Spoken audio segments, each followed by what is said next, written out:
Sa ayaw at gusto mo, babalik sa'yo ang ginawa mo sa kapwa mo.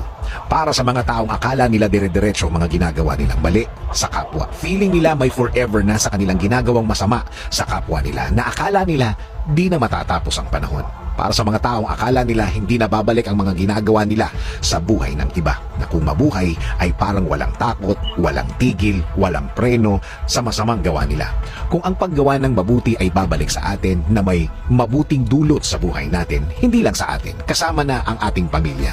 Ganun din ang masama. Ganon din ang hindi mabuti. Ganon ang mga masasamang mga salita at mga pangyayaring inimbento mo para lang makasira ng kapwa. Lahat ito alam ng Diyos. Lahat ito nakikita at alam ng Diyos.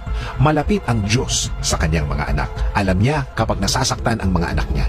Nararamdaman niya ang lahat ng yan. At hindi siya papayag ng diretsyo mong sinasaktan ang mga ito.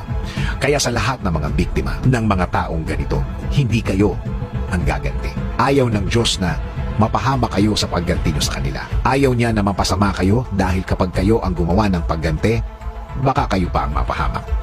Kaya siya na ang bahala sa mga nanakit sa'yo. Magtiwala ka lang, kumapit ka lang.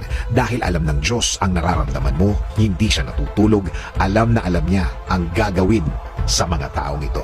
Diretso mo lang ang pagharap sa araw-araw. Diretso mo lang ang ginagawa mo. Huwag kang papaapekto sa mga taong ganyan.